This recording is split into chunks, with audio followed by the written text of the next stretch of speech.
혹시 출장이나 여행 가셔서 혼자 숙박업소에 주무신 적 있으십니까? 요즘에는요, 나 홀로 호캉스, 나 홀로 실내 바캉스 뭐 이러면서 호텔 등에서 혼자 즐기시는 분도 있다고 합니다. 그런데 한 숙박업소에서 정말 황당한 사건이 발생을 했습니다. 가해자가요, 이거부터 말씀드릴까요? 전직 시의회 의장입니다. 여성 혼자 숙박업소에 갔는데 어떤 일이 있었던 겁니까? 네, 새벽에 갑자기 한 남성이 그 방으로 찾아왔다는 겁니다. 지난 1월 7일이었는데요. 경기도 평택의 한 숙박업소에서 홀로 투숙하던 여성 손님의 신고 전화가 있었습니다. 새벽에 갑자기 한 남성이 방에 들어와서 성범죄를 저질렀다는 내용이었습니다. 경찰은 용의자로 숙박업소 종업원인 40대 남성을 지목했는데요. 이 남성은 주거 침입 준유사 강간 혐의로 기소가 됐습니다. 자, 경기도 평택에 있는 숙박업소 호텔이라고 해서 또 미리 말씀드리는데 전직 평택시 의회 의장은 아니에요. 엉뚱한 대로 불똥이 튈까 봐 그 옆에 있는 중소도시랍니다.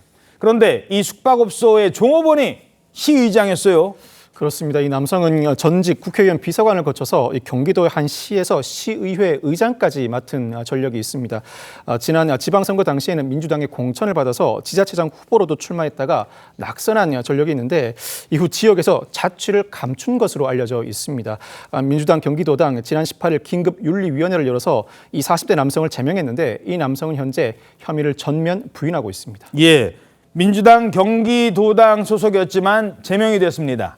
혐의를 전면 부인하고 있습니다만 결국 기소가 됩니다. 증거가 있었기 때문입니다. 자기는 들어간 적이 없다. 범행을 부인하고 있는 상태거든요. DNA는 과학이니까. 수가 있긴 있는데 함부로 들어가지는 않죠. 화재나 이런 거 있을 때는 불가피하게 들어갈 수가 있는 거니까. 근데 그런 거 아니면 시스템도 다 있어갖고 들어갈 수 있는 구조가 아니죠. CCTV 얘기가 나오던데 그럼 CCTV에 찍혔던 거예요?